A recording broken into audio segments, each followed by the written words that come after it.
Today's the day. Today's the day I finally get to wear my custom Beth Phoenix shirt that I made 2 years ago. Anyway, let's see where it's at. Oh, jeez. No. There it is.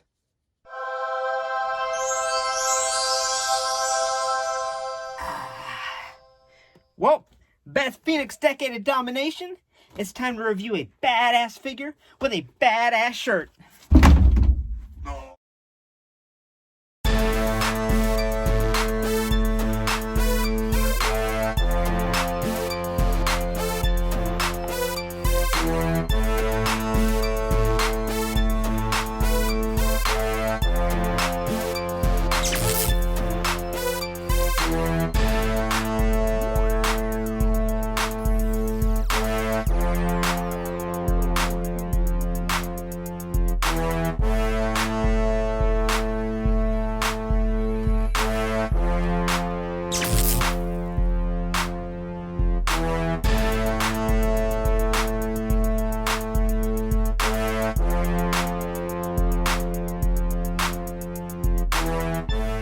Hey y'all, welcome to Lumberjillville. Women's wrestling lives here. Now today I am very excited for this review. It's Decade of Domination, Beth Phoenix. Now, just to give you a little backstory here, so in my area, I just started finding the Decade of Domination pop-ups. And I came across a Attire, which is my last review. However, I really didn't have much confidence that I would come across a Beth.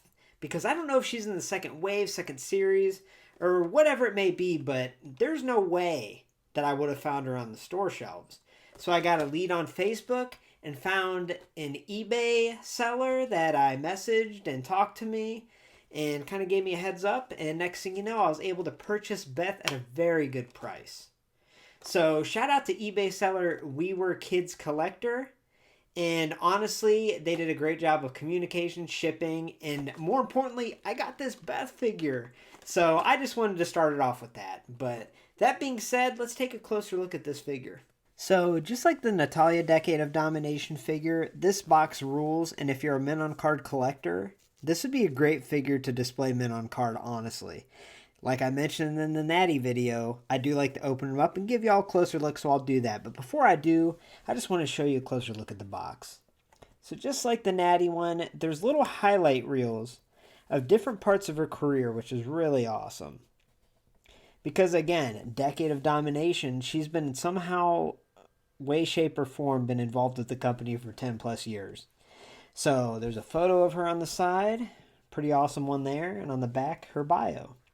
Now, like I mentioned, this is Wave 2. I don't know if I'd consider it Series 2 because apparently it's available right now, but this is the second wave here. And yeah, this is pretty exciting getting Beth. So that being said, let me open her up and get a closer look. So before I get into this green attire, I just want to say that Beth Phoenix is a true legend. Not only is she a WWE Hall of Famer, but she is someone that really helped the progression of women's wrestling so much. Honestly, at a time where she was a strong, badass character, the women were just not respected. They were almost a laughing stock of the WWE, and not to their fault. It was the writing. It was what they were portrayed at on TV. So someone like Beth Phoenix really helped the division push along. So I absolutely love having her in this series. And it's also awesome that Natty was in the first wave or series, whatever you want to call it. And now we get Beth. So we actually have the Divas of Doom, which is a tag team name for Natty and Beth. Now moving on to this green attire, I noticed that it was worn in two notable occasions here. Now the first one was a SmackDown on November 6, 2009, where she had basically a squash match against a local athlete, and she wore this green attire. And also, which is a pretty interesting fact, in WWE SmackDown vs. Raw 2011, which was on the PS2, PS3, Xbox 360, and the Wii, she had this green attire too, which is pretty funny. Now, that being said, we're going to start off by getting a closer look at this face. Taking a closer look at this face, to no one's surprise, this TrueFX face scan works awesome on Beth. I believe this is the first time that a Beth Phoenix figure has gotten this technology, and it looks awesome. Now, the hair works, looks great, awesome sculpt all the way around. But looking closely, so she has this little tiara type warrior princess headband. And in my opinion, I thought it was a separate piece. But looking real close, it's going to be hard to see here, folks, but looking real close, it's almost like her hair mold was molded to be flat, and then the crown is just painted on top. And in this figure's particular instance, it wasn't painted very cleanly, so you could tell that it's on that hair piece. Now, I do have a Beth Phoenix from before, I believe it's from the very first battle pack, and it does look like a separate piece. That is that little headband, but here you can just tell it's part of the hair mold, so that bothers me a little bit. Because like I said, I really wanted these Decade of Domination figures to go the extra mile, considering the importance of them. But let's move on to the attire.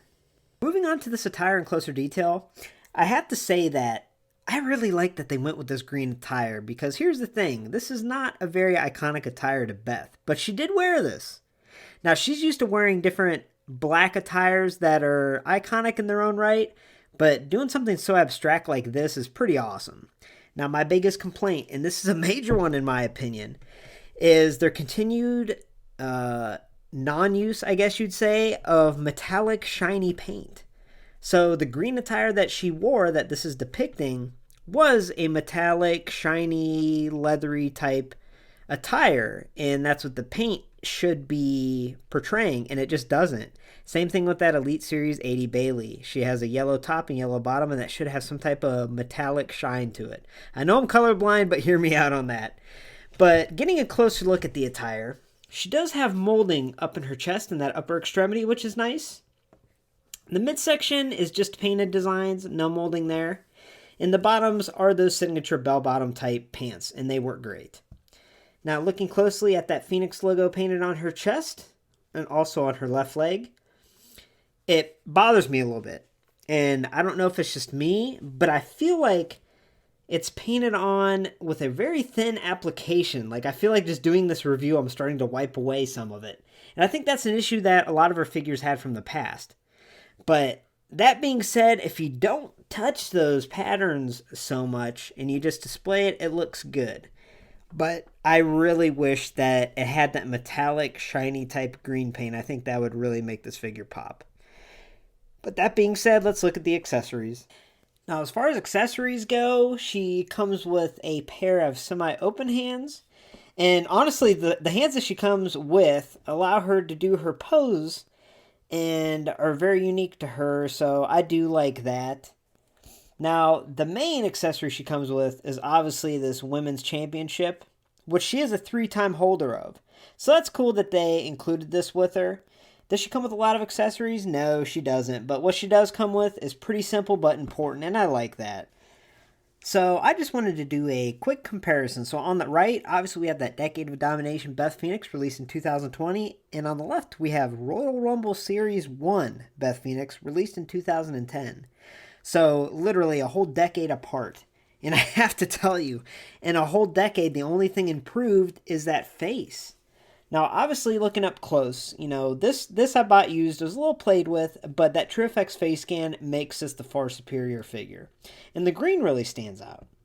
But if you look closer at the attires, as far as molding goes, as far as paint application, they're very, very similar. Obviously, the color is different. But she does molding in the top of both figures, and the rest of it is basically paint application. And looking at it from all angles, it's honestly pretty much the same figure, except this is in green attire and has that awesome updated TrueFX face scan. But in 10 years, don't you think they could have done more, or they could have done something different, or taken some kind of different approach, or added something to be like, yeah, Beth Phoenix, Decade of Domination, look how she's developed in 10 years as far as her figures have gone. But instead, they just got that updated face scan and repainted the attire green, and that's kind of a disappointment. Now, something new I'm going to do is go over the articulation. So as far as articulation goes, in her wrist, she has a swivel along with a bend. She has an elbow hinge joint that flexes and extends. She has this upper arm swivel, also that ball joint in her shoulder. Her head is on a peg, so it rolls around, doesn't move a whole lot, to be honest with you. Now, her upper extremity has that elite articulation where it swivels around. It does great going forward and back, but not so much side to side. At her waist, she can spin. Her upper thigh has articulation where it can also rotate. Her knee is a double hinge joint, which has been relatively new to the women's elites, and it can really flex back really far. So that double hinge is nice. And moving down to her foot, it doesn't really move a whole lot, which is great for standing. But it does flex up quite a bit as far as extension goes. It is blocked by that pants. So, elite articulation. And here's one last look at Decade of Domination, Elite Beth Phoenix. So overall, I give Decade of Domination Beth Phoenix a score of a 7 out of 10. So here's the thing with this figure. Beth Phoenix has had a few figures released by Mattel, but they are not easy to come by, and they can be pretty expensive on the secondary market. And Beth Phoenix in herself is an amazing superstar that if you're a women's wrestling figure collector, she's a must-have to your collection. And out of all the Beth Phoenix figures, this is the one to get. The green also looks cool. It should be metallic, but it looks cool. And if you're a Min on card collector, I would almost prefer to display this Min on card because she's in her iconic position in the box, and also the box is just a gorgeous, beautiful work of art. Now, the positives aside, it's kind of crazy to me that her figure from 10 years ago in 2010 by Mattel is pretty much the same as this. The only difference being that updated face scan, which is nice. However, this being a Decade of Domination figure, it would have been really nice to see her with a little more additional molding in her attire and a lot more attention to detail. However, I see the potential in it and I wish they went that route, but I am happy to have a Beth in my collection, and this one's pretty good. Thanks for stopping by Lumberjillville. Women's wrestling lives here. Make sure to hit like, subscribe, and join the community. There's plenty of exciting reviews to come. Have a good night, y'all.